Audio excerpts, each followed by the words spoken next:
Ladies and gentlemen, we are back with the Obsession Beast Parent Education Level 1 course. We are now in class number 5. Today, we are going to be discussing the 3 keys for Zone 1. The 3 keys for Zone 1. Very important.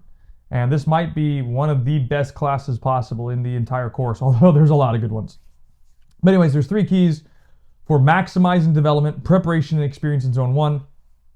And I want you to write down what you believe they are. Take a minute. 3 things. There are 3 keys for maximizing development, preparation, and experience in Zone 1. And I want you to write down what you think they are. Take 30 seconds. You don't even take 3 minutes. Take 30 seconds. Write them down. Now, while you're doing that, I want you to listen to this question and think about it. Would you be opposed to following a plan not set out by U.S. Soccer and its supporting cast? Now, what this question is really deriving from, and I mentioned it last time about thinking outside the box. If you follow the plan set by U.S. Soccer, or the clubs within U.S. Soccer, or the model within U.S. Soccer, how many times have we developed a world-class soccer player, or footballer as I like to call it, in the men's side?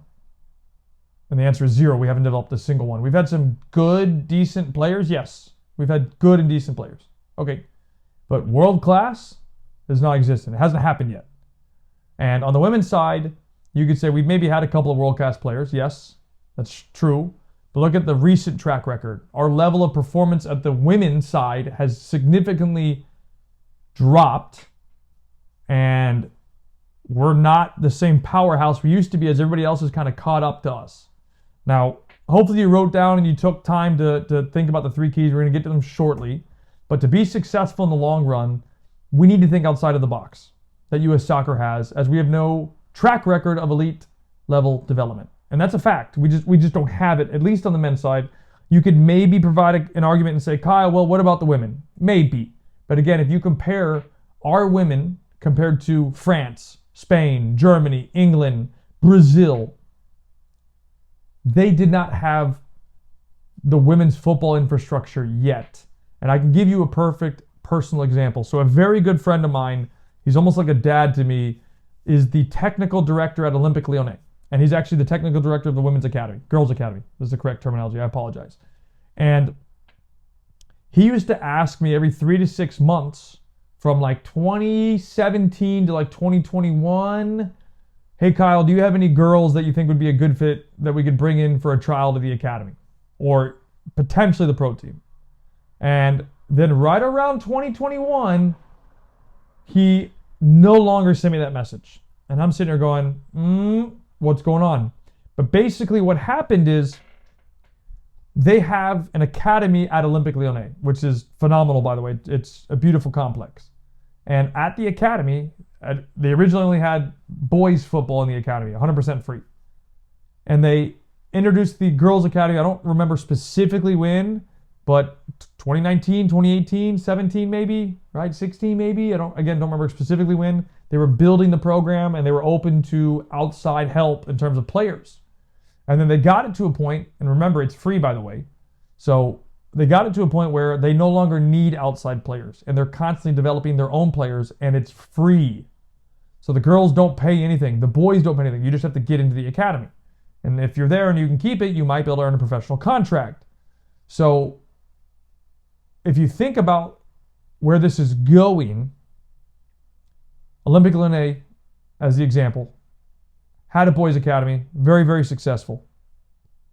Implemented a girls' academy within the same infrastructure they already had, just had to hire staff and maybe reserve 1 or 2, 3 fields, 4 fields, whatever it is, for the girls' academy. Maybe they had to build 1 or 2, fine.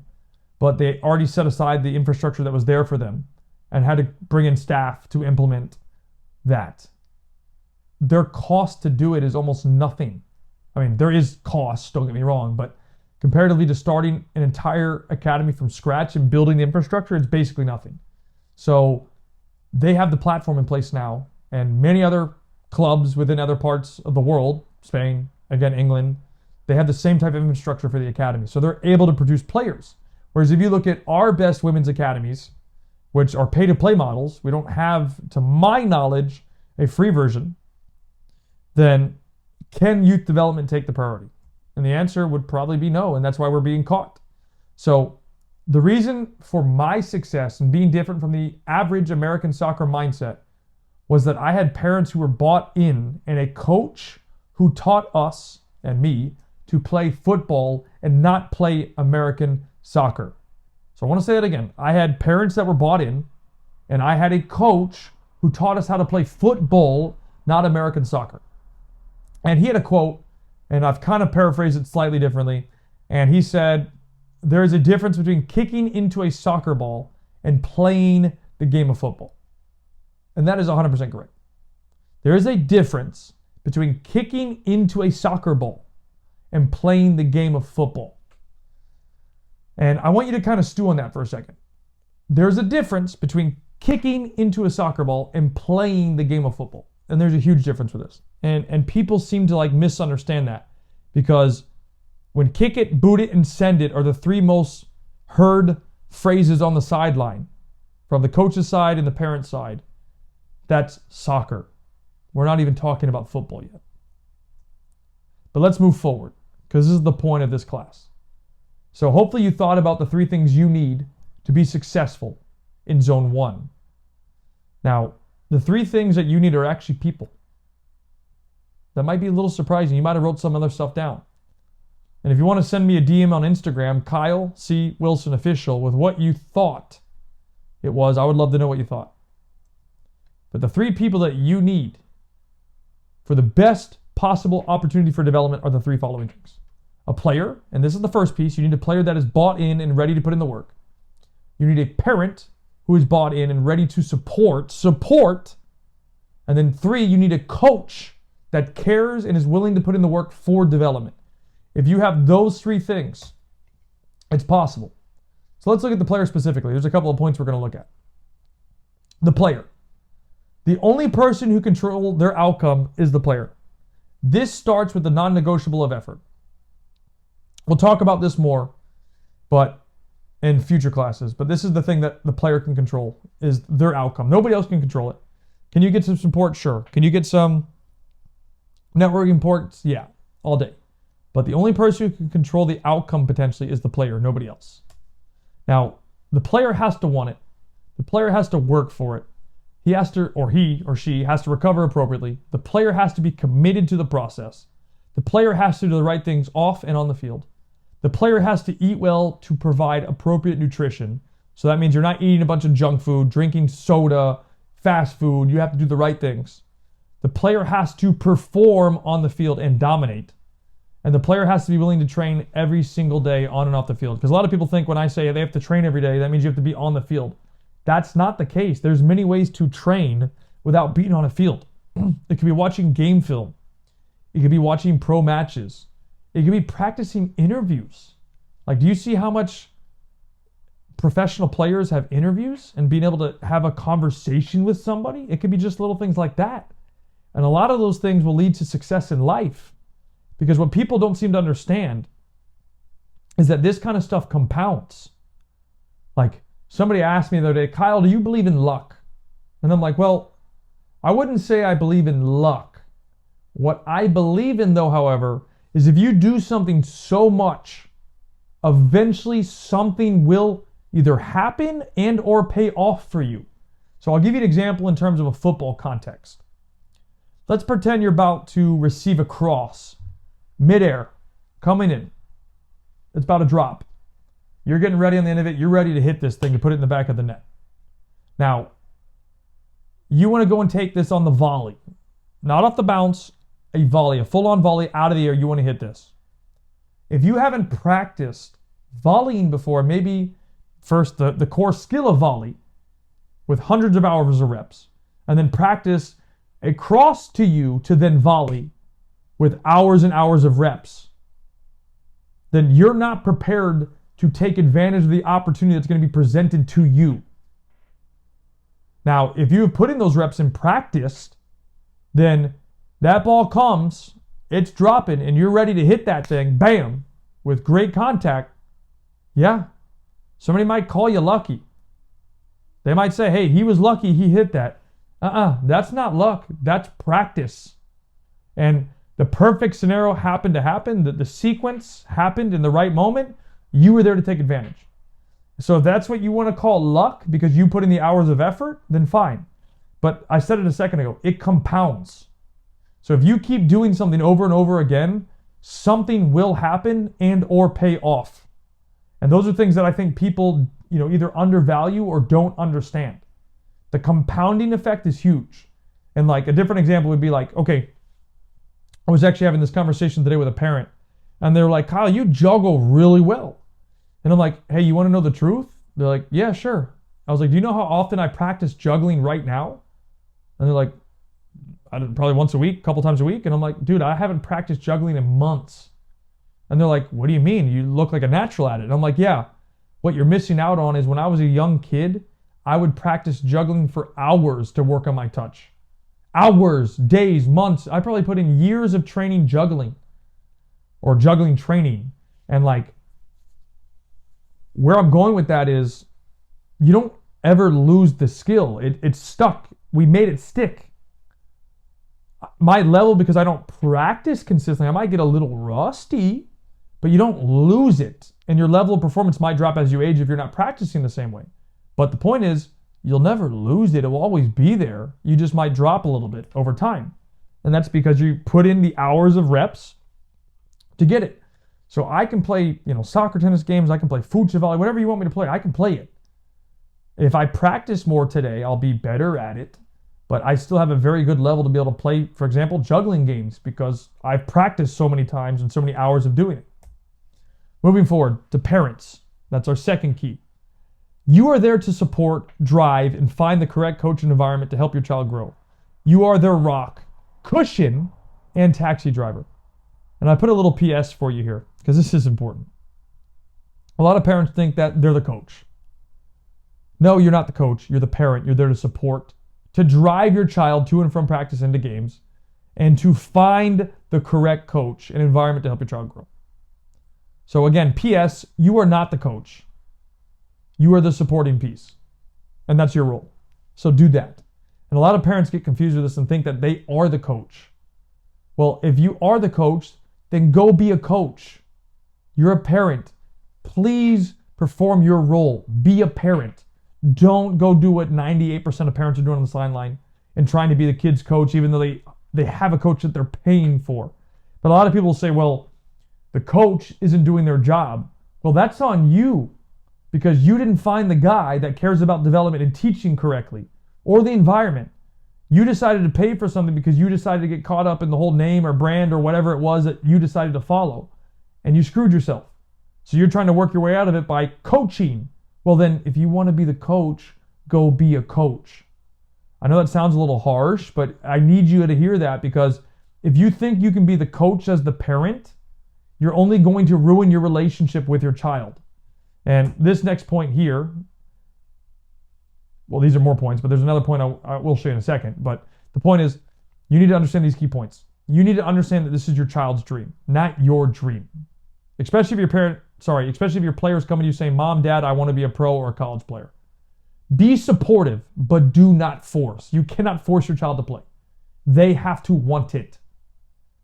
Now, this is key as well. They kind of go hand in hand. Allow your child to play without additional pressure. Remember, I said this before in a different class.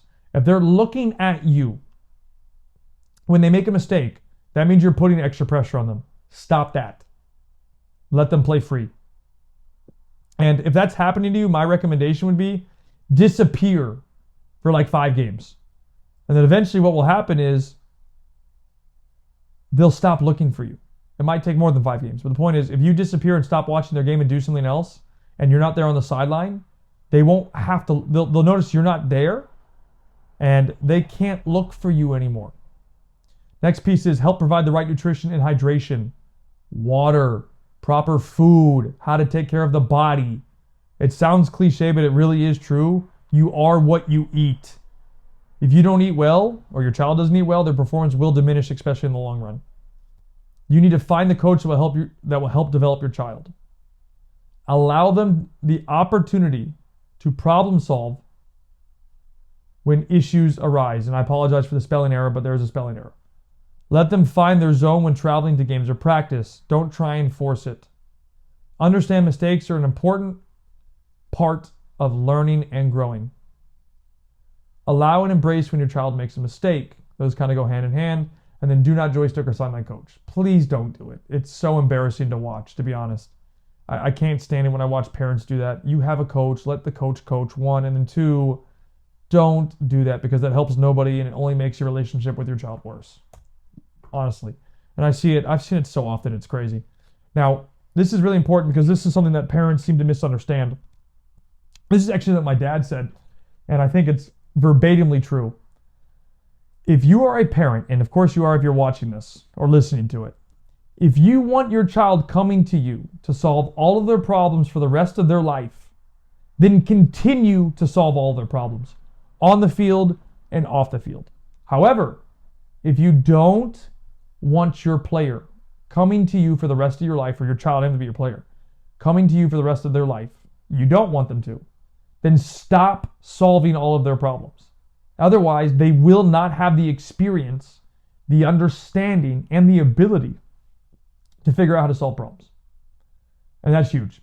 So I want to read this to you one more time, and I want you to really stew on this. If you want your child coming to you to solve all of their problems for the rest of their life and your life, then solve all of their problems today, tomorrow, and in the future. Now, parents, this is important, and I'll dive into this more in the future with another class, but I want to at least introduce it now. As a parent, and if I was a parent, or I should say when I will be a parent, there's only one thing that is a non-negotiable for me regarding my son or daughter. And no, it's not mistakes. It's effort. How much effort are they giving? The only thing that is a non-negotiable for me is that they give 100% effort in everything that they do. I can't force them to be great, but I can force them to give effort. And they're going to have a lot of moments of failure compared to success, but how bad do they want it? And the only way to find out is through effort. And if they're not giving effort, then they don't want it. Now let's move to the coach. This is the third and final key in the puzzle for player development, especially in Zone 1. The coach is so important. This is somebody that you essentially are trusting to develop your kid or to help develop your child to be, even if they're not a professional or collegiate player, to be a better person and a better leader. Think holistically. And the coach needs to be focused on developing the player in the long run and not just winning this coming Saturday or Sunday. Like, don't get me wrong, winning feels good. But if you're just with a coach that wins on the weekend and their training is a joke and it's just scrimmages, for example, eventually it's going to fall off. The wheels will come off, the car will break down. And that will lead to frustration, that will lead to disappointment, that will lead to objectives and goals not being achieved. So if you actually care about your child's long-term success, finding a coach is the key. Not a key, the key. So here are some recommendations that I have. Look at my age-appropriate development framework, and all of this stuff can be found on my YouTube channel, Kyle C. Wilson Official. Not all of it, but like, for example, the age-appropriate development framework is. Do they follow a methodology close to Kyle's Obsession Beast program? I hope so, because if you do, that will help, and they'll help accelerate development. The coach focuses on technical skills between 7 to 13 years old. The coach uses juggling with shoelaces and not toes. That's big, and I'll dive into this later, but there's two types of juggling. There's juggling with the shoelaces, which is game realistic or game-based technique, and then there's toes juggling, which is what freestylers do. And if you don't believe me, go to YouTube and search for Freestyle World Championships, and you'll see some absolutely crazy stuff from a skill perspective. But you put those guys on the field, they can't play. Now, the next one, the coach used a lot of small-sided games, like 1v1 to 5v5. The coach is willing to push players up 2+ years, but this is only really eligible if the player has the level to compete. It can't just be because we need to push them up. They have to have the level. The coach maximizes individual skill development. The training sessions are fun and players enjoy training. The sessions are extremely competitive. Winning at the weekend is not the most important thing. Long-term development is. And what I'll highlight with this is I changed my approach, or I don't know if I changed my approach, but I realized my approach was winning at the weekend or a tournament is not my thing. My thing is helping to develop players to get to the next level and get to places that I didn't get to. That's my win, not what I won on the weekend. The coach teaches the players to play football and not American kickball. Okay? Now, let's get to a personal example, and this is about the coach, like I mentioned earlier. So I was lucky enough to find, or it was me, but my parents found a coach who cared about development. And that's so, so, so important. It's because of this coach that I was able to build the foundations that I have to get to where I'm at now. Like, I can't undervalue that, and I can't stress this enough. If you want your child to be successful, you got to find a guy that cares about development in the long run. That's the only way you can do it, at least in the current climate as of 2023, December, moving into January 2024. There's no other way about it. And I've put together 2 PDF documents, they're frameworks actually, designed to help you find and determine and an appropriate fit for a coach or a personal trainer. So if you're somebody that wants to have a private trainer, I've put together frameworks that you can self-review later. One is called What to Look For Framework for a Coach and What to Look For Framework for a Trainer. And doing that, you'll have a better idea of what to look for and why to look for it.